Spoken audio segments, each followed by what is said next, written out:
Hi, thank you so much for joining me today for another process video. Today I've grabbed my Discover and Create from Vicki Boutin and I'm scrapping this 3x4 photo of Amelia in our garden recently.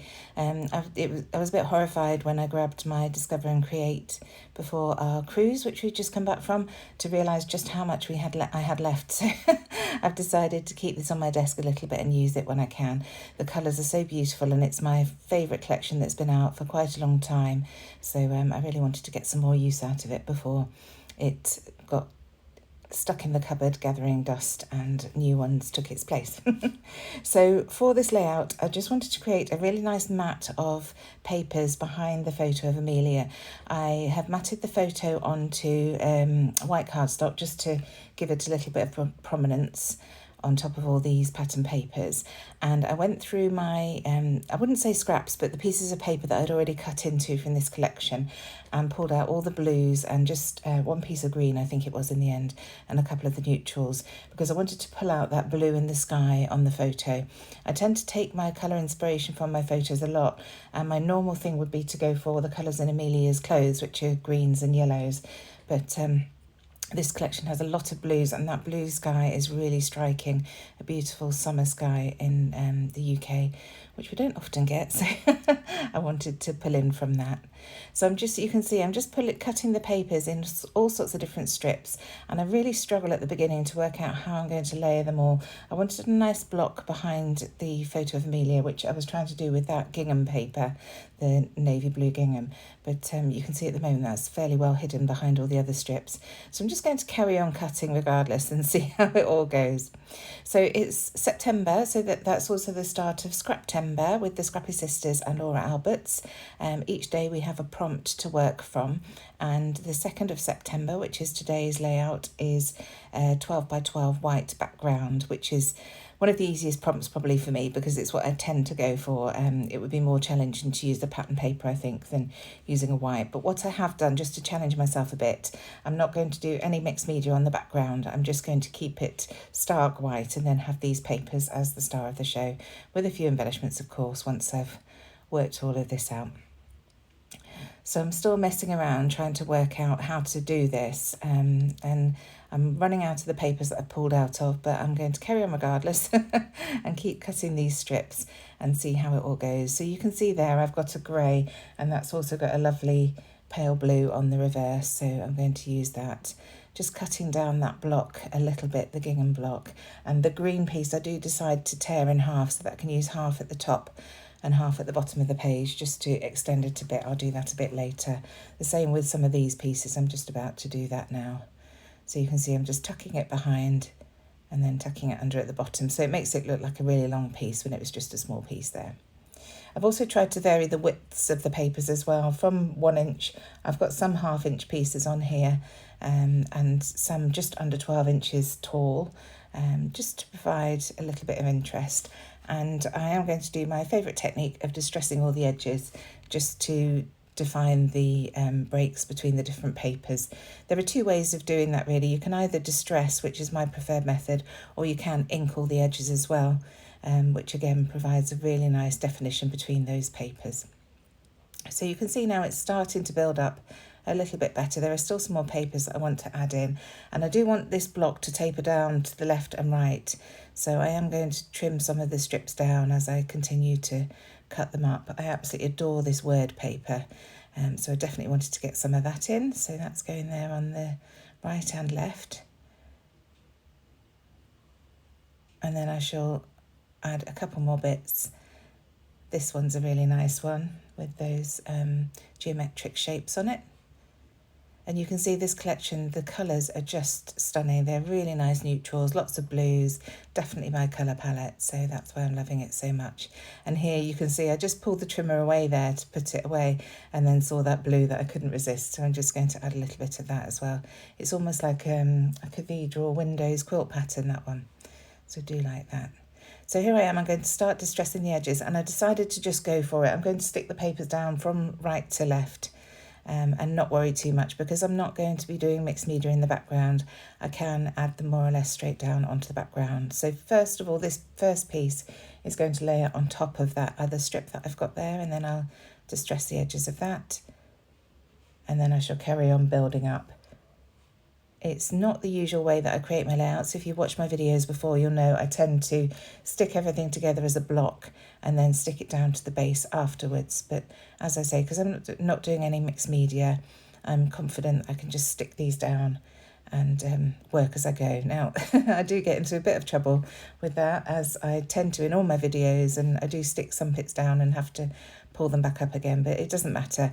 My ATG tape is quite forgiving, and you can tend to pull things up if it hasn't been stuck down for too long. And if it has, I might tear a little bit of the background paper, but it's going back more or less in the same place, so it really doesn't matter. So this is probably the bit that takes the longest, distressing all these edges, but it is worth it. It creates a great texture on the background and also provides that differentiation between the pieces. So here's that piece that I tore in half, so I just need to make sure that I'm going to add these so it looks like one continual piece. So adding that piece at the top there, and luckily the paper that I'm sitting it on does have lines, so it's relatively easy to, to line those up in place. And because I've pulled all the papers to one side, of course, I can't remember the exact way that they were positioned before, but it's fine. I'm just going to build up the layers. It was more, when I was building it up before, it's more making sure that I was happy with the sizes and shapes of the strips that I had. And once I had that, I knew that I could build them up together again to create a nice map for that photo. So this is that big block that I was talking about that I definitely wanted to have in place to sit my photo on. And you'll see here I stick it down and then shortly afterwards realise that I do need to put more bits underneath. So that does have to be pulled up again, but it's all part of the process. It's absolutely fine. So look, straight away, next piece needs to go under it. So just making sure I can get it under where I want it to be. And then I'd already started distressing that piece, so just the other 3 edges to go. So it's the beginning of September. Our kids are going back to school here in the UK this week. My husband started work on the 2nd of September, the first Monday. I'm just thinking, I said that this was for the 2nd, it's for the 3rd. The prompt for the 3rd of September is 12 by 12 white base.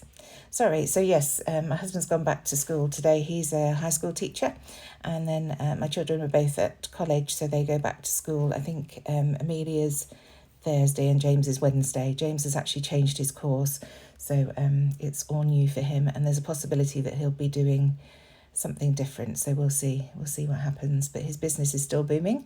We've all been working with him at the markets this weekend. In fact, James and I were at one market on Saturday, and his dad and sister were at a different market. So our weekends are now full of working for James, which is hilarious. He's only 17 and he's ruling the roost here at home, but it's all good fun. So here's that lovely green piece, and that's the only green that I've got on the layout actually, but it really makes all the other colours pop, and green and blue are a beautiful combination. So I'm pleased that I added that in. I think it could have looked very, very cool toned without the green coming in to brighten up that blue a little bit. So again, just pulling that up so that I can get that slotted in underneath. And then I'm trying to work with some of the bigger pieces to add those to the base, and then the smaller pieces can be layered up around that base. So I wanted to get this polka dot piece in next. And this is a black and white polka dot, but it has got a little bit of blue distressing around the edges. So when I trimmed that off, I made sure that I had those blue pieces showing.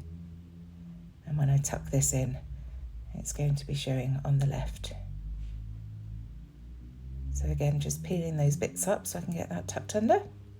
And this wouldn't have been possible had I used my Nuvo Deluxe adhesive, so I'm really pleased that I switched to ATG. It's so much easier doing this and being able to pull things up easily. So it's almost like weaving, adding these pieces. Some go over and some go under the bits underneath, but it creates such a great texture when it's all done. And some of these papers are harder to distress as well because they're from the 12 by 12 paper pad, which is much more flimsy than the open card stock. So I just have to be a little bit careful in distressing those. So tucking, this is the longest piece that I've got on the page. It's about 1 inch wide, and it's probably about 11 3/4, 11.5 inches tall. So it really creates that height in the middle of the page. well, in the middle of the block. It's not really the middle of the page. I've offset the entire block to the right-hand side of the page because Amelia's standing to the right of the photo. So that was the reasoning behind having this on the right. So just that last piece there, or last couple of pieces. This piece is a branding strip from, I think it's from the 6x8 paper pad, and I just really like that, so I'm just adding that in as well. Might be from the 12x12 actually, because it looks too long and there's no hole. Yes, so it must be from the 12x12. And this method of creating a block like this is a brilliant way of using up scraps. It's wonderful with rainbow papers, but also great if you do more of a monochromatic style like I'm doing here. So here's that gorgeous typed paper, and that just gets tucked under there. So I know I'm more or less happy with the shape, but I do come in and bring a few more papers in afterwards. I just wanted to bring a little bit more blue into the left-hand side there. It turned out very, I don't know the word, sort of greys rather than having the colour in there. Words have just disappeared. We've had such a wonderful summer here. We had 2 lovely family holidays together. The latest was a cruise that we just arrived back from last Thursday. And I think I've just forgotten. It's a struggle to get back into the swing of things, isn't it? So here's another blue piece that I'm just adding there. And that's the same as that piece on the right hand side. It's one of the last pieces that I chopped up. So I see this little bit here, and waste not, want not, you know. So it creates another really nice layer. It was a lovely neutral on the reverse, so I'm just going to tuck that in here. And again, it's yet another layer.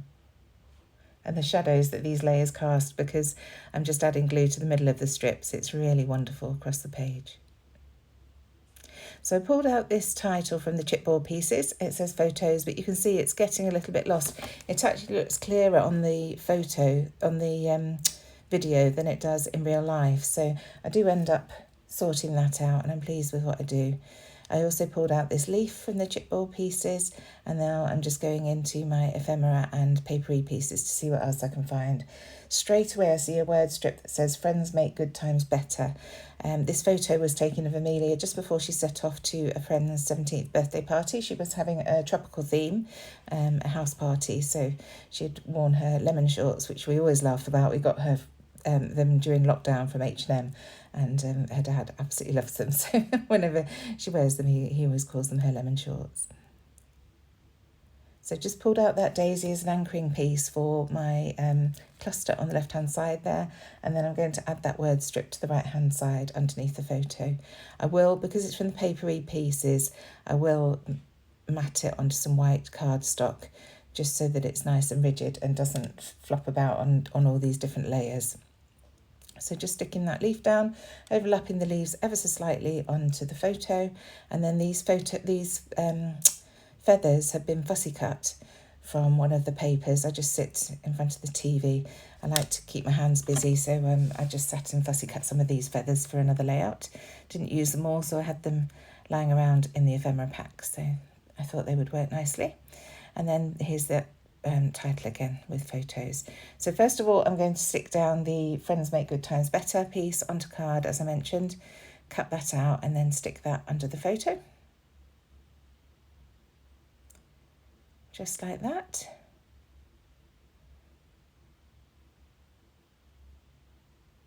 There we go. I noticed the photo was a bit crooked, so I just pulled that up to realign it on the paper. And then here's that title.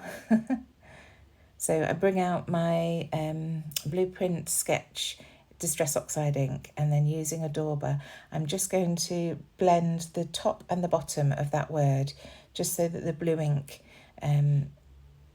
makes the title stand out a little bit more, and I'm really happy with how that turned out.